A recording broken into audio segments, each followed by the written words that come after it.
Can you explain, una, totoo ba ito na kayo po'y mayroong multi-million-dollar mansion sa California? Absolutely not true po. Hindi po. Wala po. Nandali, Oo, medyo, nagkakaproblema.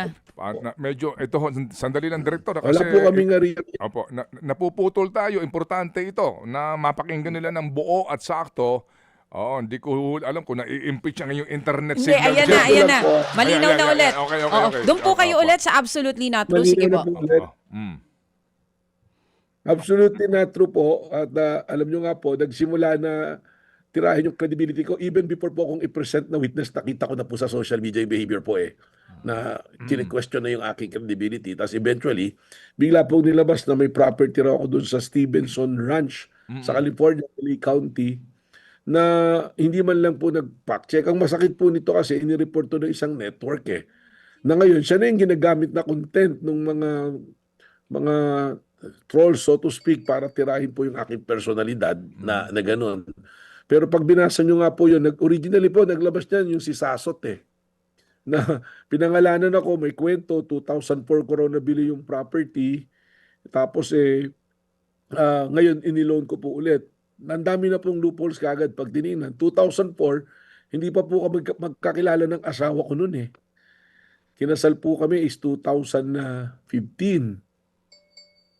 Nawala yata. Hello? Apo, go ahead, sir. We're on. You're on. Sorry Apo. po. 2015. Ito po, very funny talaga. Nasasabihin, hindi ka panipaniwala. Pero nagkataon, nung ni-research po natin, inimbestigahan, ang pangalan po nung may-ari ng bahay is Melvin Matibag.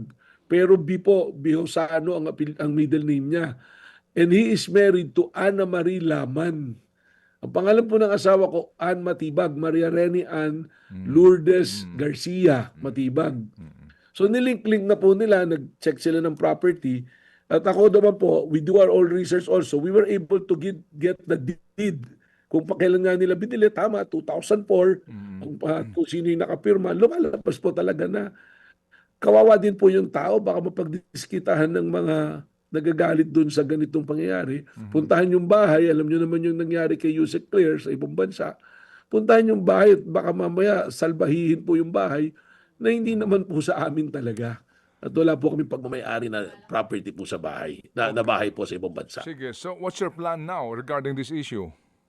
Well, I will file legal actions po, cases po, for those who are responsible. Kasi napaka-irresponsable naman po nung network na naglabas. Without fact-checking, napakadali naman pong i-check. Hindi po muna nag-check, ikinonek na kaagad. Baliktad po sila po yung umasa ron sa report ng isang vlogger, yung si Sasot nga po, binodcast nila na ngayon kumalat. Gano'n na po nangyari, ginagamit ng content po ng mga gustong sirain po yung ating pong personalidad. Mga kapatid, patuloy po kayong tumutok sa 105.9 True FM para sa totoong balita, impormasyon, music and entertainment. Mag-subscribe sa aming YouTube channel at podcast at sundan nyo kami sa Facebook, Instagram, X at TikTok sa True Network PH. Bisitahin din po ang aming official website, truefm.ph. At panoorin din kami sa True TV Signal, Channel 19. Kami po ang 105.9 True FM. Laging true sa'yo, kapatid.